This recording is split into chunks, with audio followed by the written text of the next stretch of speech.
ESEE feels very comfortable in the hand. Able to really get in there and do that detail work. Get those feather sticks going. Slices really, really well. That finger choil definitely is an added bonus, added help. You know, when you're using the knife, feels very comfortable in your hand. The jimping is very, very aggressive too. Really bites on my finger, almost to the point of uncomfortable, you know, being too uncomfortable. But you should always be using gloves when possible. But I just wanted to try it out barehanded just to see how it kind of feels. You can back it up, get down on it. Really good slicer, this ESEE 3. That flat grind, full flat grind, it's awesome.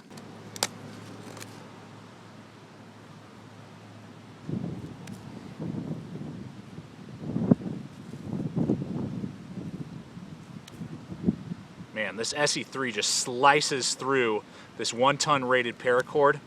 That is awesome. It's going to slice right through that, you know, cut through your seat belt, you know, webbing, that type of stuff. This plain edge slices right through that very heavy duty paracord. Loving that ESEE 3.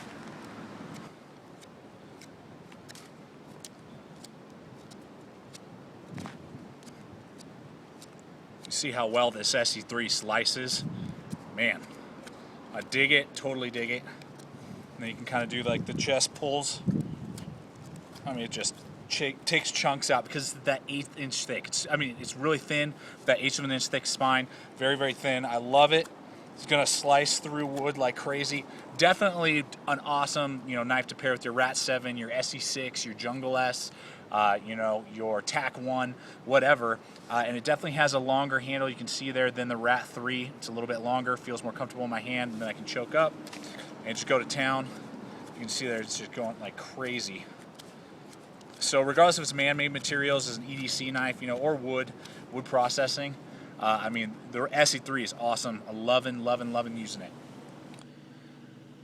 Hey there, everybody. Welcome to another episode of Gideon's Tactical. Today we have before us the ESEE 3. I'm going to give you some basic specs here, and we're going to go down the line. Basic specs are total length of this knife is 8.3 inches long. You have a knife weight of 5.2 ounces, weight with the sheath of 9.5 ounces. You have a cutting edge length, the actual cutting edge of the knife is 3.3 inches. The overall length from the tip to where the handle starts is 3.8 inches, 1/8 of an inch thick, made out of 1095 high carbon steel, Rockwell hardness 55 to 57, micarta scales. Those are the basic specs for you. Let's jump on into this review. All right, well, as you saw in the intro video, I mean, this is a wilderness blade first and foremost, in my opinion. I mean, it is an awesome little around the campsite, light hiking, backpacking type of knife. This slices like nobody's business. This is razor sharp, holds an edge really well, made here in the USA, and is just an awesome knife. It slices really well, got great amount of belly. That belly is amazing. You're going to be able to, regardless if it's cutting rope, you know, if it's you know, processing wood, you know, man-made materials out in nature. This is going to just be an awesome with that full flat grind, that 1/8 of an inch thick. Just a great small survival and, you know, tactical knife if you need it to be that. Just an EDC, regardless of what it is. EDC for the military, EDC for the bush, EDC for around town. This is a great, great knife. Good tip too. Razor sharp as well. Going to be able to penetrate really well if you needed to. They do make a clip point with a sharpened swedge as well for really tactical use if that's what you're into or that's what you need in the military or something like that. They do make that as well, but that has a great tip. Semi-delicate, you know, so you don't want to be doing any prying with that, but it's going to penetrate really, really well. Again, 1/8 of an inch thick, going to slice well with that full flat grind. Good coating on here as well. It's slick and smooth, the coating with that 1095 high carbon steel, so it's going to hold an edge well. It's going to take an edge well, and that coating is not high traction, which is nice. It's always good when a coating is not high traction so that it will cut through stuff easier without grabbing and just drag on the knife itself. That 3.3 inch blade, cutting edge, great. You're going to be able to do some minor batoning. You know, it's not designed for that, but if you had to, if you were really stuck out there, you could baton some probably about 2-inch, you know, pieces of wood if you had to. Going on to just the finger choil and jimping, the traction.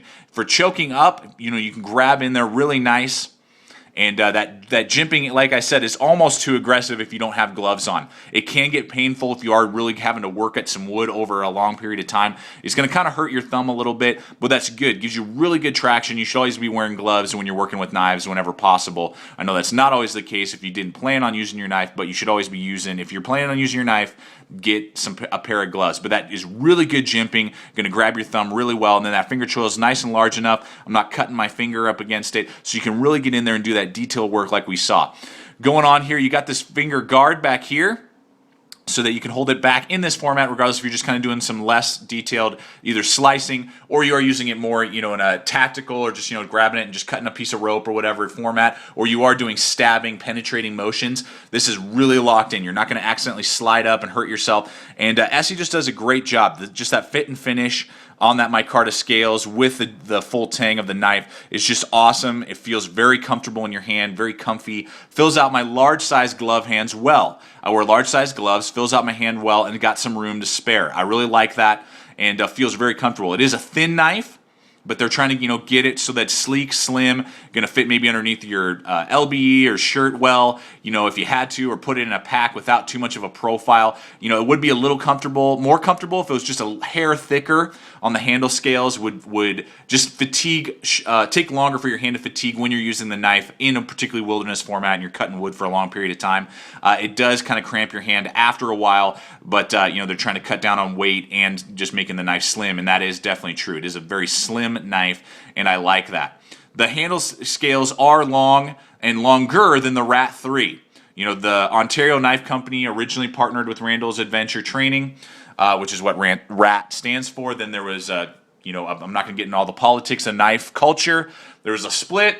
Randall's Adventure Training started their own company, ESEE Knives, and they extended the handle just ever so slightly. You get basically a ½ an inch longer handle with the ESEE 3 than you do with the Rat 3. Other than that, almost the exact same knives, very, very similar knives. There's really not a whole lot of difference. But I can tell a difference. You can check my review of my Rat 3 that I did about a year ago. This is definitely a better handle in length. It fills out my hand better. My pinky's not wanting to come off. On my Rat 3, my pinky was kind of wanting to start to come off and just didn't feel as comfortable when I was holding it back here in this format. So handle-wise, if you wear large or extra large size gloves, you definitely want an ESEE 3 over a Rat 3. If you have medium to small hands, the Rat 3, you really can't tell a difference, and you're not going to mind the Rat 3, and it's about half the price almost. So not bad at all in that context. Going on here, lanyard hole, which is always nice. You can get a lanyard on there, fill it out. And if you had to do some very light chopping, this is a very light blade. Again, 5.2 ounces. You're not going to do a lot of chopping, and that's just not really what it's designed for. It's designed for the EDC, slicing, carving, cutting tasks. This isn't really a batoner, and this really isn't a chopper. You can do both, but it's just not really designed for that. Going on here to the sheath. Now, I have a special for us today. Normally, you get this Kydex sheath with a belt loop clip. It screws onto the back. You can rotate it different ways for either putting it in your boot if you're in the military, or you could feed that through LBE, MOLLE capable, and that's it. Or you can put it on your belt. I happened to purchase one that had a jump ready compartment to it, paddle to it, which is nice, and we can review this today. So first I'll just talk about the Kydex sheath itself. Awesome. You can get all different colors, multiple lashing points. It is BLADEHQ capable. BLADEHQ lock. I would highly recommend grabbing a BLADEHQ lock over just this belt clip. Doesn't really cut it. I don't really like that. The Rat 3 does come with a BLADEHQ lock. That is a plus for the Rat 3 over the ESEE knives. The ESEEs normally only come with this clip. I like that the Rat models come with a BLADEHQ lock stock out of the box. So, but other than that, fits really well. The knife's going to click into place with that Kydex. No rattle. It's not going to accidentally come out, fall out. Got a nice thumb ramp right there, so you can grab it, pull it out nice and easy. So the Kydex itself is an awesome feature. Great molded Kydex sheath right there. Now going on to the MOLLE capable part of this thing. I'm going to try and back us up here just a little bit. Move the camera so we can get the whole picture. This is jump ready. That's how they designed this. So you get a strap of Velcro, which is large and in charge. You can get it really nice and tight around the handle of your knife, so it's really nice and form-fitting. Then it has this elastic band here that covers the knife. So now it's totally enclosed. You can carry upside down, jump out of an airplane, do a halo jump, and it's not going to come out of the sheath and you're not going to lose your knife. So this is jump capable. That is a nice feature. With that being said, I really wish this had a button. I always prefer buttons over Velcro. Velcro wears out over time. You know, sand, snow, water, moisture gets in there, and it just doesn't Velcro very well. I would have liked to see that have Velcro and a button. It just would have been a plus. And I just would almost rather, for my uses, because I'm not going to be jumping out of a plane anytime soon, is just Velcro that in the back, and then you just carry it drop leg, or you could just put the elastic band over it, and the Velcro is just out of the way. It kind of keeps it, you know, nice and form-fitting. And that's what's nice, is that this does give you the option to drop leg carry this. If you don't like it so high, you know, with that belt clip, you know, this is going to be digging into your hip or into your ribs almost when you carry it, or with the BLADEHQ lock. You basically have to carry it horizontal, otherwise it's not going to be comfortable. But if you carry it this way, then you can put this right here. It has a little Velcro belt loop in here so that you could put your belt through there, and then you kind of carry it as a drop leg, and it does have full set of MOLLE with a button, which is really nice, so you can weave it any way you want through your either LBE, your backpack, however you're carrying your tactical vest. And then you got this plastic loop up here that you could attach it a different way if you wanted to. So that is a nice little added feature. You can buy this all as a set. That usually goes for about 120 bucks, or you can just buy the MOLLE pad back here that you see, and those usually go for around 20 bucks online. So that is a nice little feature if you do like carrying either drop form, or if you are looking for MOLLE compatible or whatever, and you don't want to drop it on a BLADEHQ lock. That is a nice feature to have. I just would prefer a button over just Velcro, and then this is kind of, I don't know, I just don't care for that belt clip at all. So with that being said, would I recommend an SE3? Totally. If you're looking for an EDC blade that will last the test of time, they have a no questions asked warranty, SE does, so you could snap that thing in half, send it back to SE, they'll send you a brand new knife. They have a great lifetime warranty, it holds an edge for a super long period of time.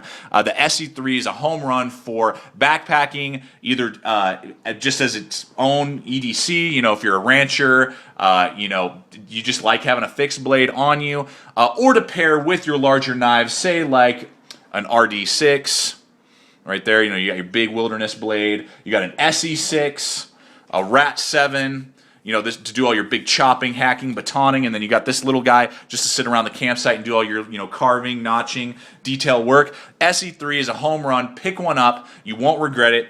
Thanks for watching, everybody. Stay equipped, stay prepared. We'll see you out there.